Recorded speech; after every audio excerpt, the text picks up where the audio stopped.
แล้วก็ผสมกับการน้ำข้นนะคะ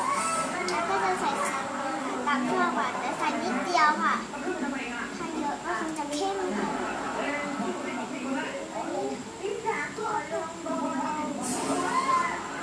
ค่อยๆนะคะ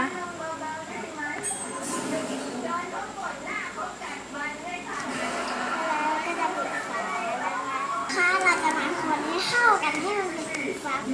ลยตามชอบนะสีไม่ต้องอย่าเอาเข้มใส่เยอะอย่าเอาอ่อนไปน้อยอันนี้เราเอาอ่อนๆเผื่อจะเด็กๆได้ต้องคนให้เท่ากันต้องคนให้มันเป็นสีฟ้าชัดๆก่อนถ้ามันไม่เป็นสีฟ้าชัดๆก็อย่าเพิ่งไปใส่ลงถ้ามันเป็นสีม่วงก็ไม่ได้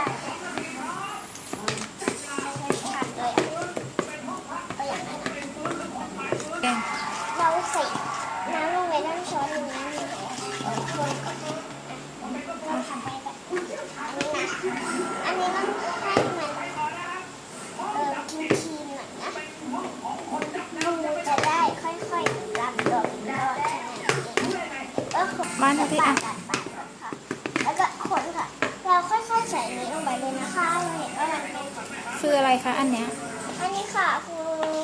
น้ำยาปลาค่ะที่เราเอาแป้งผสมน้ำมาไว้นะคะใส่ไปจนหนึ่งช้อนนะคะเดี๋ยวถ้าใส่เยอะเกินไปจะรั่วนะมันจะแข็งเลยนะ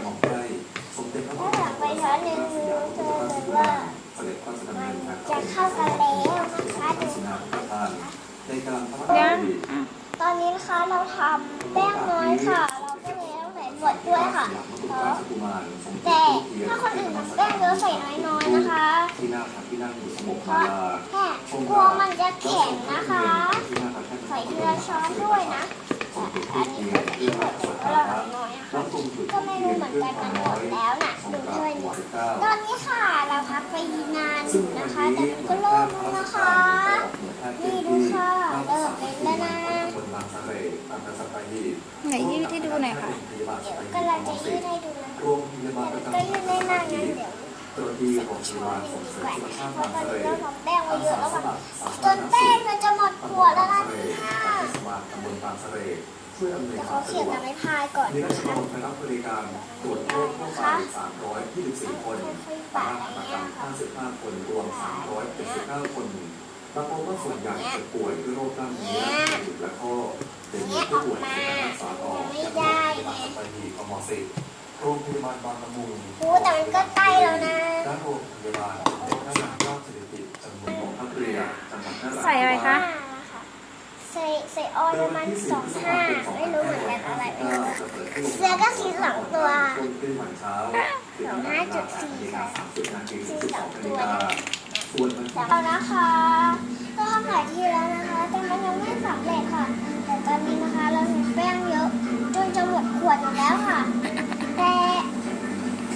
เราทำแป้งแล้วเนี่ยแต่มันก็ยังค่อยได้แล้วนะคะเพราะมัน